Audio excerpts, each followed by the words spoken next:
नमस्कार, आप देख रहे हैं सिटी पोस्ट। मैं हूं अभिषेक श्रीवास्तव। अनंत सिंह को लेकर लगातार बयानबाजी हो रही है और लगातार अनंत सिंह का भी दावा है कि सरकार उनको फंसाने की कोशिश कर रही है।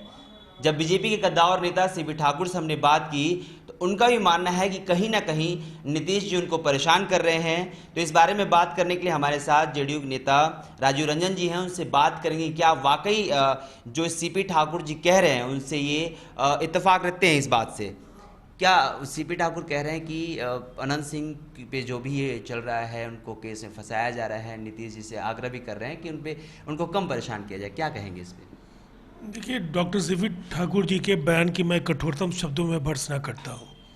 कानून व्यवस्था के सवाल पर राज्य सरकार ने पहले भी किसी रसूखदार या किसी आम अपराधी के बीच कोई फर्क नहीं किया है और ताज़ा कार्रवाई जो अभिलेखों में अनंत सिंह के खिलाफ मामले दर्ज है उसके आधार पर की जा रही है और इसीलिए ये पूरी तरह से कानून व्यवस्था का मसला है और इस पे किसी भी व्यक्ति को केवल इस आधार पर रियायत नहीं दी जा सकती है कि उसकी पहुंच क्या है, उसका प्रभुत्व क्या है, उसका राजनीतिक आधार क्या है।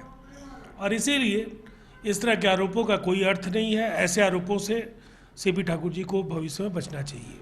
उनका कहना है कि जब नीतीश जी के साथ थे अनंत सिंह तो फिर उस समय कुछ नहीं उन्होंने किया, उनसे अलग हुए तो उन पे ये सारी चीज़ें, ये सारे जो भी समस्याएं हैं उन पे मंडराने लगी। नहीं, पिछली बार जब वो नीतीश कुमार जी के साथ थे उस समय भी उनके खिलाफ कार्रवाई हुई थी और इसीलिए इस तरह के आरोपों का कोई अर्थ नहीं है। अच्छा, मोहन भागवत की जो स्टेटमेंट है उस पर काफ़ी सियासी गर्म हो गई है। जेडीयू अलग दिख रही है, बीजेपी अलग, और नेता जो हैं उद्योग मंत्री हैं श्याम रजक जी, उनका कहना है कि अगर इसके साथ छेड़छाड़ हुई तो खून बहेगा। बीजेपी कह रही है कि इस पर पुनर्विचार किया जाना चाहिए। जो मोहन भागवत कह रहे हैं वो बिल्कुल सही है।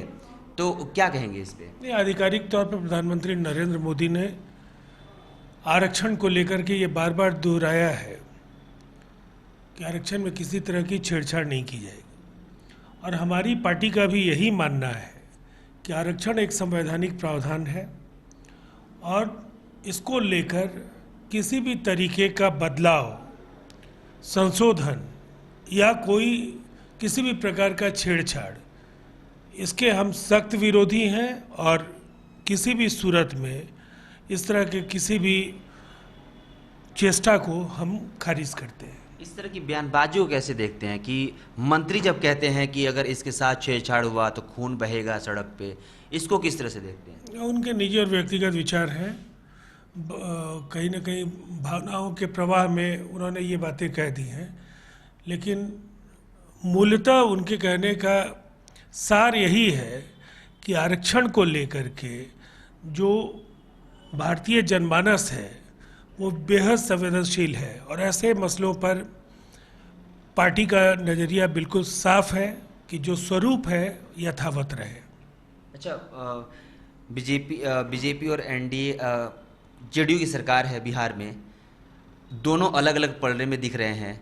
तो क्या लगता है 2020 का जो विधानसभा चुनाव है उसमें साथ में लड़ेंगे? क्योंकि हर मुद्दे की बात करें, वो 370 या फिर 3 तलाक या फिर अभी मोहन भागवत के स्टेटमेंट की बात करें, तो तीनों मैटर में बिल्कुल अलग दिख रही है। तो क्या लगता है कि अगले जो विधानसभा चुनाव होने वाला है उसमें साथ में लड़ेंगे या फिर अलग भी हो सकते हैं? देखिए, सबसे पहली बात तो ये है कि बिहार में एनडीए में शामिल घटक दलों का जो समन्वय, सहकार और सामंजस्य सर्वश्रेष्ठ स्तर पर है। कहीं कोई असमंजस का भाव नहीं है। 2020 का विधानसभा चुनाव हम मिलकर लड़ेंगे। जहाँ तक ट्रिपल तलाक का सवाल है या धारा 370 का, अब जब इन पर कानून बन चुका है तो फिर इस तरह के जो निहितार्थ निकाले जा रहे हैं उनका कोई अर्थ नहीं है। राजनीतिक तौर पर इन बिंदुओं पर हमारी असहमति पार्टी की स्थापना काल के समय से थी, लेकिन जब धारा 370 पर देश में कानून बन गया, ट्रिपल तलाक पर कानून बन गया, तो फिर वैसी स्थिति में कानून का सबको सम्मान करना है। लेकिन हर बात पे अगर आप उन्हीं का विरोध करते हैं जिसके साथ आप सरकार चला रहे हैं, तो किस तरह से जनता उससे उम्मीद करे कि आप जो अच्छे काम हैं उसमें भी साथ में चलेंगे या फिर बुरे काम है उसमें आप विरोध, मतलब जिस तरह से चीज़ें देखा जाए कि अगर सरकार कह रही है पहली बात तो ये है, अच्छे और बुरे काम की परिभाषा आप क्या समझते हैं मैं नहीं समझ पा रहा हूँ। अगर असहमति के कुछ बिंदुओं को छोड़ दें तो सहमति के कई ऐसे प्रश्न हैं जिन पर हम मिलकर काम करते आए हैं, और इन सवालों पर पार्टी पहली पारी जब एनडीए में हमारी थी उस समय 17 वर्षों तक हम अपनी असहमति पर कायम रहे हैं। इसलिए इसके बावजूद अटल बिहारी वाजपेयी जी की सरकार में हमारी भागीदारी रही, हमने बेहतर गवर्नेंस दिया, और आज भी बिहार में गठबंधन में शामिल दलों को मिल करके शासन का जनादेश है।